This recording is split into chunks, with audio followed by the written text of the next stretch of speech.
foi inspirado pelo pastor Arlindo Teodoro. Ao pastor Magno, Deus abençoe. Trago-vos o abraço do meu pastor presidente do todo o campo da cidade de Vilhena, no estado de Rondônia, pastor Carlos Milton Moraes. Inclusive o senhor esteve lá com o pastor Arlindo Teodoro. Eu te vi lá. Deus abençoe, em nome de Jesus. Não poderia deixar de falar do meu grande amigo, meu irmão, meu pai, pastor Leonardo Mercier. Deus te abençoe, em nome de Jesus. Você é mais do que um amigo, você é um irmão. Deus abençoe, em nome de Jesus. Marcos capítulo 6, versículo 30, quem encontrou, diga amém. Como o pastor Alexandre disse, eu venho lá do estado de Rondônia. É uma terra de região amazônica, muito quente. Para vocês terem uma ideia, passarinho lá voa com uma asa só, porque com a outra é para abanar de tanto calor. É quente demais, mas está abençoado. Capítulo 6, versículo 30 a seguir, diz assim: voltaram os apóstolos à presença de Jesus e lhes relataram tudo quanto haviam feito e ensinado. E ele lhes disse: vinde a repousar um pouco à parte no lugar deserto, porque eles não tinham tempo nem para comer. Visto serem numerosos que iam e vinham, então foram sós no barco para um lugar solitário. Muitos, porém, o viram partir e, reconhecendo, correram para lá a pé de todas as cidades e chegaram antes dele. Ao desembarcar, viu Jesus uma grande multidão e compadeceu-se deles, porque eram como ovelhas que não têm pastor. E passou-lhes a lhes ensinar muitas coisas. Vamos ler o versículo de número 42.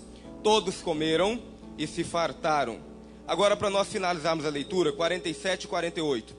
Ao cair da tarde, estava o barco só no meio do mar, e ele sozinho em terra. E vendo-os em dificuldade a remar, porque o vento lhes era ao contrário, por volta da 4ª vigília da noite, veio ter com eles andando sobre o mar, e queria tomar-lhe a dianteira. Somente até aqui. Meus amados e queridos irmãos ouvintes da palavra do Senhor, o texto em que nós lemos é um texto bastante conhecido, a qual está narrando, enfatizando sobre a primeira multiplicação de pães e de peixes. Durante o ministério público de Jesus, a Bíblia vai nos narrar sobre duas multiplicações de pães e de peixes. Quantas multiplicações? O texto em que nós lemos está falando da primeira multiplicação de pães e de peixes. Inicia-se com o versículo 30. Voltaram os apóstolos à presença de Jesus e lhes relataram tudo. Se eles voltaram, é porque estava fazendo algo anteriormente. E o contexto nos mostra isso. O capítulo 6, a partir do versículo 7, Jesus chama os 12 discípulos, dá instrução a eles. E eles, segundo a instrução de Jesus, saíram de cidade em cidade, aldeia em aldeia, curando os enfermos e expulsando os demônios. Aí a Bíblia dá uma pausa, fala sobre a morte de João Batista, fecha essa pausa e dá continuidade no versículo 30. Voltaram os discípulos à presença de Jesus e lhes relataram tudo. Eu quero te chamar a atenção para algo muito importante em cima desses versículos. Os discípulos voltaram à presença de Jesus e lhes relataram tudo. Não foi na presença de João, de Maria, de Pedro, de José, não. Foi na presença de Jesus e, detalhe, relataram tudo. Sabe por que tem muita gente que não é abençoado, não é bem sucedido? Ao invés de falar com Jesus, de relatar para Jesus, de contar para Jesus tudo que está acontecendo, ele sai abrindo a boca e expondo a sua vida para um e para outro, contando a sua intimidade. Ao invés de contar para Jesus, ele sai falando para um e para outro. Vou mais além ainda. Quer saber como que está a vida das pessoas atualmente? Não precisa nem perguntar para ninguém. É só olhar nos status das redes sociais que está lá. Tô triste. Bota uma carinha. Tô assim. Sai expondo a sua vida. Ei, meu irmão, para de ficar contando a sua intimidade para um e para outro. Fala para Jesus. Já tinha um corinho que os primórdios contavam. Conta para Jesus aonde está a tua dor. Ele é o remédio. Confia no Senhor. Não te desanime com a tua cruz. O que tu precisa não está em Pedro, em João, em José, em Maria. O que tu precisa, conta para Jesus. Jesus está olhando para você nessa noite e está dizendo: eu estou tendo saudade do tempo em que você entrava dentro do quarto e contava para mim tudo que estava acontecendo.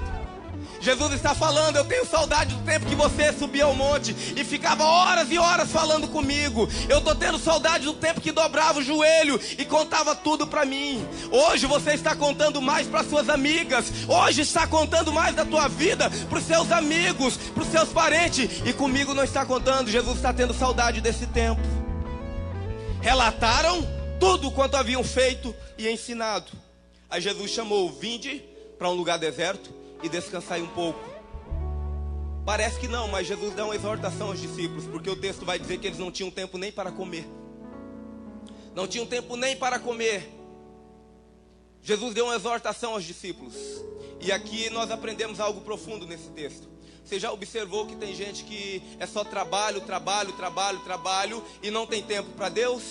Tem pessoas que é só envolvido com outras coisas, envolvido demais e não tem tempo para Deus. Outros é envolvido com vários outros negócios, não tem tempo para a família. Jesus estava propondo aos discípulos: tenham uma vida de equilíbrio. Tenham um tempo para pregar, para ensinar, para expulsar demônio, mas tenham um tempo também para você descansar. Hoje nós temos visto várias famílias sendo destruídas. Sabe por quê? As pessoas não têm tempo para a família.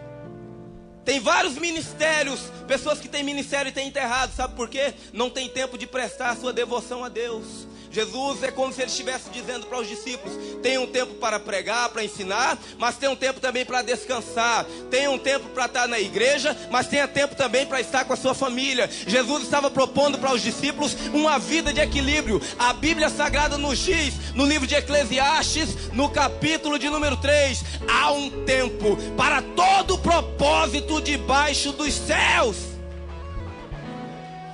O pastor Hernandes Dias Lopes, ele vai dizer o seguinte: a questão não é tempo, a questão é de prioridade. Você já notou que você tem tempo para tudo aquilo que você prioriza? Tem que ter tempo para trabalho, mas tem que ter um tempo também para aquele que te deu o trabalho. Tem que ter tempo para trabalho e para a igreja, mas tem que ter tempo também para a família. Há um tempo para todo o propósito debaixo dos céus. E aí os discípulos foram para um lugar, no barco. E muitos, porém, o vendo, reconheceram e chegaram primeiro do que eles. Foram a pé. Será que o povo estava precisando de milagre? A pé chegaram primeiro do que os discípulos. E quando chegaram, tinha uma grande multidão.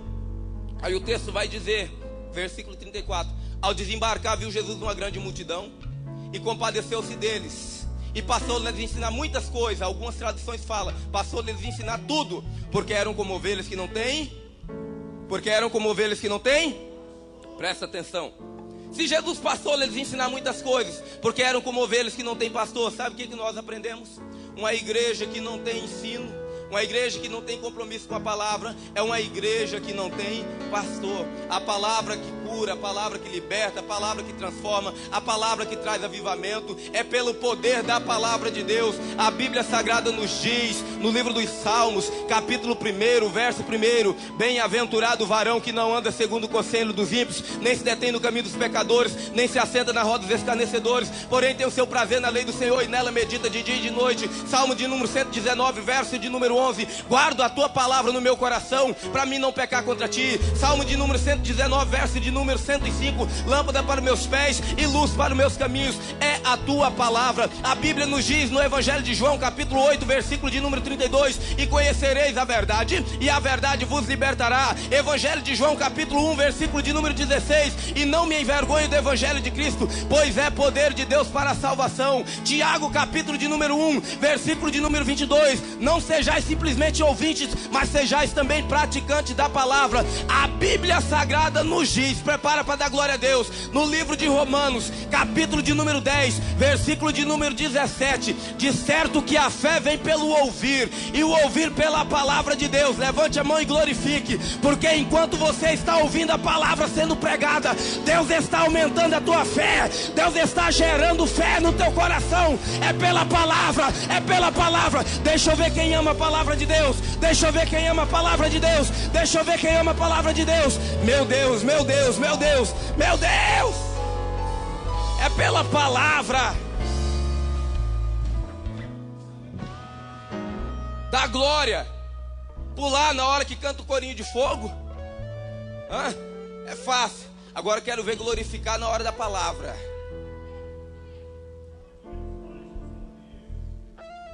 É pela palavra de Deus. 1 Coríntios capítulo 1, versículo de número 18. A palavra da cruz é loucura. Loucura para quem? Para aqueles que estão perecendo. Mas para nós que somos salvos, é poder de Deus. A palavra de Deus é poder. Quantos podem glorificar ao nome do Senhor nessa noite pela palavra de Deus? Chegou no final da tarde. Chegou no finalzinho da tarde. Os discípulos chegaram até Jesus e disse: olha Jesus, o lugar é solitário, é deserto. Despede o povo para comprar comida para eles, para que possam comprar comida. Aí Jesus disse: dá-lhes vós mesmos de comer. Aí os discípulos pegaram e disseram: nem 200 denários é capaz de alimentar esse povo. E a Bíblia dá nome para esse discípulo. Evangelho de João capítulo de número 6. Eu falo o nome desse discípulo? Sim ou não? A Bíblia vai dizer que Felipe disse: nem 200 denários é capaz de alimentar esse povo. Se ele não era formado em contabilidade, se formou naquele momento. Se ele não era economista, virou economista naquele momento. Olhou a multidão e já fez o cálculo. Nem 200 denários é capaz de alimentar esse povo. Nem 200 denários. Aí Jesus disse: o que tendes vós? Não tinham nada. E de repente tinha um menino com 5 pães e 2 peixes. Só o Evangelho de João que diz que tinha esse menino. Trouxeram até Jesus. Jesus ordenou que fizesse grupo de 50 e de 100. Quando fizeram aquele grupo, Jesus deu graça, operou a multiplicação e alimentou aquela grande multidão. Agora presta atenção. Se a multidão estivesse esperando algo dos discípulos, eles estavam lascados. Estavam ferrados. Sabe por quê? Os discípulos não tinham nada para oferecer. Sabe o que os discípulos disseram? Nem 200 denários é capaz de alimentar o povo. Sabe por que tem muita gente que se decepciona? Porque fica esperando algo do pregador, porque fica esperando algo de cantor. Cantor nem pregador, meu irmão, não tem nada para oferecer, mas Deus tem algo para oferecer para você. Jesus operou o milagre da multiplicação, alimentou aquela multidão.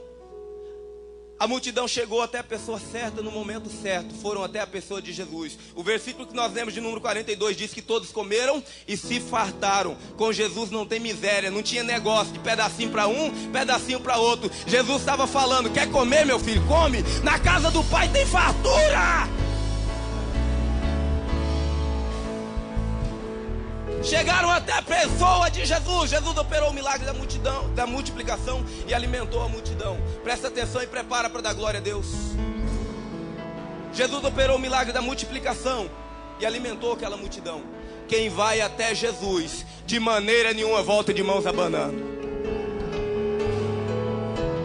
Eu acho que teve alguém que não entendeu. Quem vai até Jesus, de maneira nenhuma volta de mãos abanando. Você veio no lugar certo, na hora certa, no momento certo. Jesus está aqui. Levante a mão e glorifique a Deus. Deixa eu ver quem está entendendo. Jesus está aqui. Jesus está aqui. Se Ele está aqui, Ele merece pelo menos 1 minuto de adoração a Deus. Faça 1 minuto de adoração. Faça 1 minuto de adoração a Deus. Eu quero ver você adorar. Eu quero ver você adorar aqui nessa noite. Sabe por que eu peço para adorar por pelo menos 1 minuto? Lá fora, quando alguém morre, é respeitado 1 minuto de silêncio, respeitando quem já morreu. O meu e o seu Jesus morreu, ao 3º dia ressuscitou, está vivo e se faz presente aqui nesse lugar. Se Jesus está vivo e se faz presente, levante a mão e adore Ele por pelo menos 1 minuto. Eu vou esperar você adorar, vai. Adora a Deus, olha lá. Tem gente lá atrás entendendo. Tem pessoas aqui entendendo. Meu Deus, olha aí, adore a Deus por pelo menos 1 minuto. Porque enquanto você está adorando, Deus está dando vitória no teu lar. Enquanto você está adorando, Deus está manifestando o poder dele aqui nessa noite.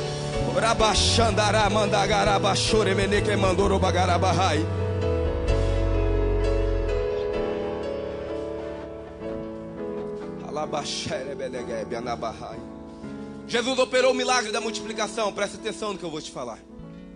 Despediu a multidão e subiu ao monte para orar. Tinha acabado de operar um milagre e foi orar. Não ficou no meio da multidão. Quando eu li esse texto, eu tomei uma exortação muito forte. Sabe por que muita gente tem decepcionado com o ministério?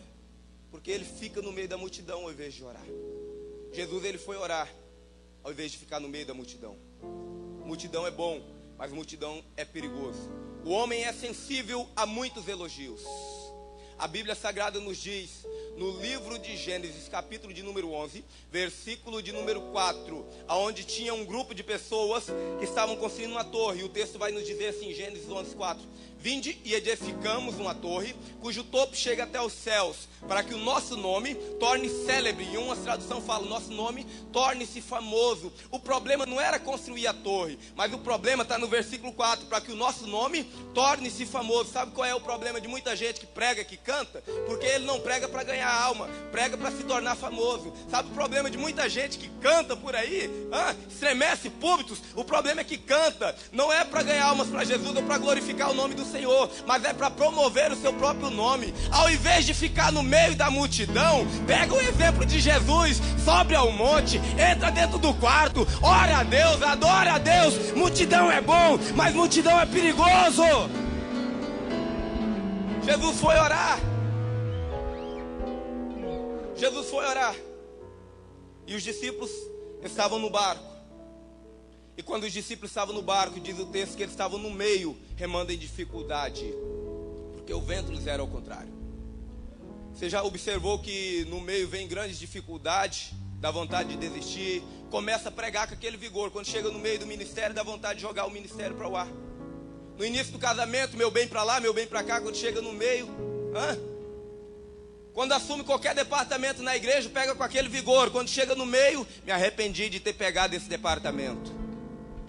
A Bíblia Sagrada diz que Josué, quando estava perante o Jordão, ele ordenou que os sacerdotes pegassem a arca que representava a presença de Deus, colocassem no meio do Jordão.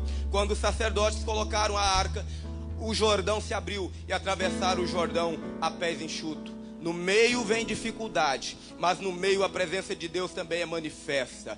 Já orava o profeta Abacuque: aviva, ó Senhor, a tua obra, e no meio dos anos a torna conhecida. No meio da vontade de desistir, no meio da vontade de retroceder, voltar para trás, mas no meio também tem providência de Deus. No meio também o milagre acontece. No meio também Deus entra com providência. Deus está entrando no meio dessa batalha sua e guerreando a teu favor, te dando vitória, te dando milagre. Deus está entrando no meio dessa guerra para agir a teu favor na terra. Aí Jesus foi ter com eles andando sobre as águas, porque o vento era ao contrário.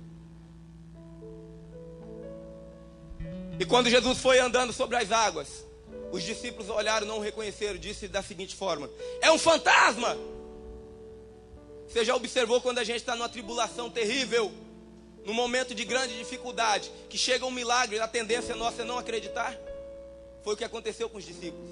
Vem milagre, não, na prova que eu estou, não acredito. Foi o que aconteceu com os discípulos.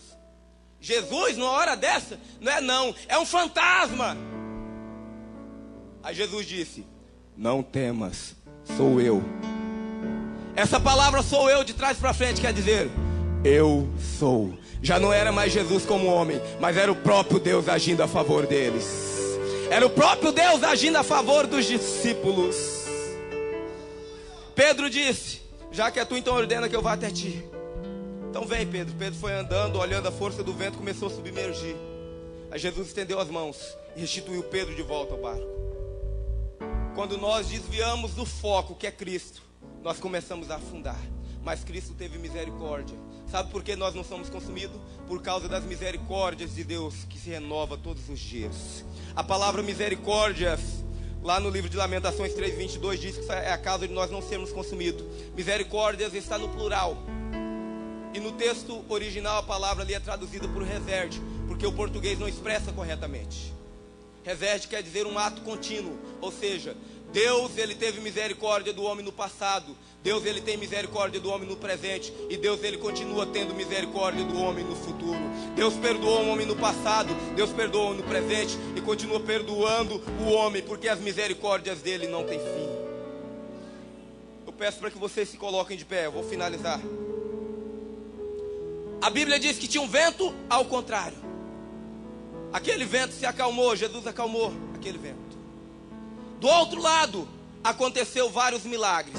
E eu tenho uma palavra de Deus para você. Por trás desse forte vento, dessa forte tempestade, existe um grande milagre de Deus para a tua vida. Quantos aqui creem? Levante a mão e glorifique a Deus. Segura na mão de quem está do teu lado, por gentileza. Segura na mão de quem está do lado do teu lado, por gentileza. Por detrás desse forte vento, por detrás dessa forte tempestade, dessa perseguição, tem milagre de Deus para a tua vida. Sabe por que você está enfrentando luta no teu lar? É porque por detrás dessa luta tem um grande milagre de Deus. Sabe por que você está enfrentando dificuldade no teu trabalho? É porque por detrás dessa dificuldade existe um grande milagre de Deus para a tua vida. Glorifica a Deus neste momento. Glorifica o Senhor neste momento. Isso. Deixa eu ver quem abre a boca para adorar a Deus. Por trás de um forte vento, de uma forte tempestade, existe um grande milagre de Deus para a tua vida. Existe um grande milagre de Deus para a tua vida. Faça pelo menos 1 minuto de adoração. Faça pelo menos 1 minuto de adoração pelo que Deus está te entregando neste momento. Deixa eu ver quem está recebendo. Olha aí, meu Deus, tem gente entendendo. Alabaxandará, mandará, bacarabaxandará, mandarai. Urabachore que manto, rebede que te batou, e manto rebefly. Anubi que manto, robaxandará, mandará, baixandará, mandarai. Meu Deus, a presença dele é real, eu sinto. Se alguém está sentindo a presença dele, glorifique a Deus. Se você não está sentindo, por gentileza, fique em silêncio. Mas se está sentindo, glorifique a Deus. Dá aleluia, dá glória a Deus. Faz alguma coisa, exalte ao Senhor. Alabaxandará, mandagarabaxore, meneke mandoro, bagarabahai. Enchuri, meneke mandoro, bagarabaxandará, mandahai. Pastor Alexandre, estende as duas mãos. Estou debaixo da autoridade de Deus neste momento. Aquieta o teu coração. Deus está no controle de tudo. Eu via um papel nas tuas mãos. Esse papel era um documento. E nesse documento Deus estava assinando vitória. Através desse documento está vindo a grande providência de Deus para a tua vida. E eu via na tua mão direita um passaporte. E nesse passaporte estava escrito Estados Unidos da América. Deus irá te levar nos Estados Unidos da América. Vai te usar com grande autoridade naquele país. Deus está aqui. Deus está aqui. Eu sinto a presença dele. Quantos podem glorificar o nome do Senhor? Eu quero perguntar algo para você. Quem aqui tem pelo menos um motivo para levantar a mão e aplaudir ao Senhor? Pelo menos um motivo. Se você tem um motivo, aplaude ao Senhor. Isso. Abre os braços assim, da seguinte forma. Agora feche. Receba o meu abraço, os meus cumprimentos, no nome de Jesus. Deus vos abençoe. Pastor Alexandre.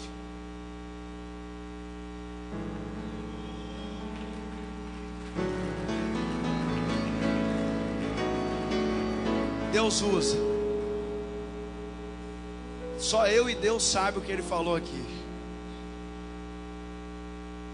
E para aumentar a fé dele, eu tenho uma agenda. Eu não sei falar não, acho que Rafael sabe. Massachusetts. É isso, Rafael? Você que estava nos Estados Unidos esses dias, Massachusetts. Em agosto lá, nos Estados Unidos. E falei com a minha esposa ontem, tem que renovar meu passaporte. Deus usa ou não usa? É, igreja. Primo Rômulo, como é que está aí? Está engatilhado? Vocês estão vendo, igreja? Às vezes a gente fica disperso por causa da hora. Porque olha, o irmão falar não tem nome. Mas a minha Bíblia diz que Deus usa quem Ele quer, na hora que Ele quer, no momento que Ele quer. A Bíblia diz que a gente tem que analisar a profecia. Então vigia bem antes de jogar. Porque de repente o pequenininho que quer falar com você e você está de ouvido no grandão. Amém? Não é que ele é pequenininho não, porque ele é grande, que ele mora lá e já está em outro estado, então é pregador itinerante. Estou falando é de mim. Amém? Meu primo, Costa. Hoje só tem Costa aqui, igreja. Tem mais Costa aí? Você é Costa, Rafael? Rapaz. As costas é forte, hein? Dona Graça tá ali, ó.